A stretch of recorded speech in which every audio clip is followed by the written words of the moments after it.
Israel একটা রাষ্ট্র, কিন্তু ইসরায়েল রাষ্ট্রের পিছনে বিশ্বাসটা হলো জায়নিস্ট বিশ্বাস। এবং সিভিলাইজেশনাল যুদ্ধ কার বিরুদ্ধে? কে? পশ্চিম বিরুদ্ধে ইসলাম। আমাদের সামনে জাতীয় পর্যায়ে সবচেয়ে গুরুত্বপূর্ণ বিষয় আমাদের অন্তর্বর্তীকালীন সরকারের স্টেবিলিটি কিভাবে আমরা ধরে রাখতে পারি। তবে আজকে আমরা একত্রিত হয়েছি ইসরায়েলের আগ্রাসনের বিরুদ্ধে দাঁড়াবার জন্য। তো ছোট্ট করে একটু ইসরায়েলের আগ্রাসনের কথা বলে তারপর আমরা আমাদের জাতীয় বিষয়ে আসবো, কারণ এই দুটো কানেক্টেড। ইসরায়েলের আগ্রাসন, এই যে আমাদের পশ্চিমাদের মুসলমানদের বিরুদ্ধে বা ইসলামের বিরুদ্ধে আগ্রাসন, এটা 1000 বছরের বেশি পুরাতন। 1099 খ্রিস্টাব্দে পোপ আরবান দ্য সেকেন্ড যেমন ডাক দিয়েছিল প্রথম ক্রুসেডের, একই ভাবে অলমোস্ট একই সুরে জাস্ট ওইটা হয়েছিল ইটালিয়ান মাটি থেকে, জমি থেকে। আজ থেকে 40 বছর আগে 1980-র দশকে যুক্তরাষ্ট্রের মাটি থেকে আমাদের আকন্দ ভাই যে কথাটা বলছিলেন, যুক্তরাষ্ট্রের মাটি থেকে একজন চিন্তাবিদ হান্টিংটন সিভিলাইজেশনাল ওয়ারের কথা উচ্চারণ করেছিলেন। উনি বলেছিলেন আগামীর যত সংঘর্ষ হবে, যত সংঘাত হবে, এটা সিভিলাইজেশনাল যুদ্ধ হবে। এবং সিভিলাইজেশনাল যুদ্ধ কার বিরুদ্ধে? কে? পশ্চিম বিরুদ্ধে ইসলাম। পশ্চিম একটা পুরো এলাকা তার বিরুদ্ধে একটা ধর্মকে দাঁড়া করিয়ে দিলেন। কেন ভাই? পশ্চিমা দেশগুলোতে মুসলমান নাই, পশ্চিমা দেশগুলোতে ইসলাম নাই। যুক্তরাষ্ট্রের সবচেয়ে শীঘ্রই সবচেয়ে বড় ধর্ম, সবচেয়ে সংখ্যাগরিষ্ঠ ধর্ম হতে যাচ্ছে ইসলাম।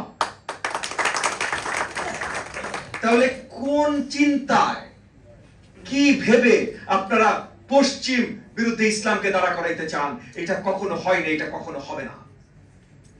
ইসলাম দ্বীনের ধর্ম, ইসলাম সাফ মনের ধর্ম, আল্লাহ তাআলার জন্য কাজ করার ধর্ম। তার মানে আল্লাহ তাআলার শ্রেষ্ঠ সৃষ্টি মানব সন্তানের জন্য কাজ করবার জন্য। সো ইসলামকে কখনো সিভিলাইজেশনের বিরুদ্ধে দাঁড়া করানো যাবে না। এবং পশ্চিমাদের মনে রাখা উচিত, তারা যেটাকে ডার্ক এজেস বলে, ওই সময় আসলে সিভিলাইজ পৃথিবী ছিল মুসলিম দুনিয়া।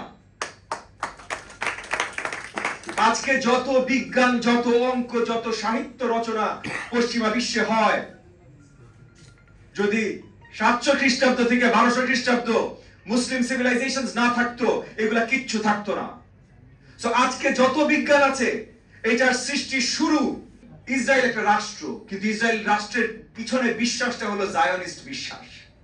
এই জায়নিস্ট বিশ্বাস ইসলামের বিরুদ্ধে দাঁড়িয়েছে।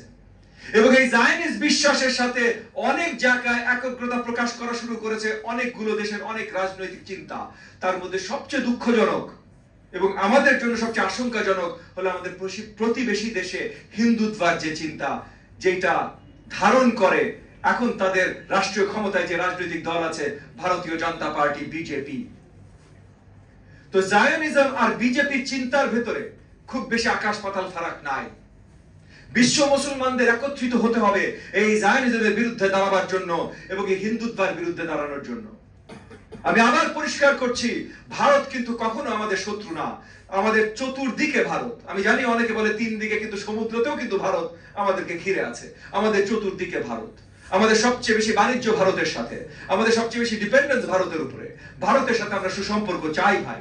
তাই বলে হিন্দুত্ব, এই যে ইসলাম বিদ্বেষী, ইসলাম বিরোধী কোন চিন্তার সাথে আমরা একমত প্রকাশ করতে পারি না। এবং সেই কারণে বিজেপির ভারতীয় সরকারের সাথে বন্ধুত্বে হয়তো আমাদের সহজে হবে না। একই সাথে ইসরায়েলের বিরুদ্ধে দাঁড়ানো, ইসরায়েলের বিরুদ্ধে আওয়াজ তোলা, তারা আমাদের প্যালেস্টাইনের ভাই ও বোনদের উপরে যেইভাবে গণহত্যা চালিয়েছে গত অলমোস্ট 80 বছর ধরে, ইতিমধ্যে তারা লেবাননে যা শুরু করেছে, ইয়েমেনে যা করছে, এবং যেইভাবে আক্রমণ চালাতে চেষ্টা করছে ইরানের উপরে, যেখানে শুধু গণহত্যা না, আমরা একটা আশঙ্কার মুখে পড়েছি যে পুরো বিশ্ব একটা যুদ্ধে আবার লিপ্ত হতে পারে।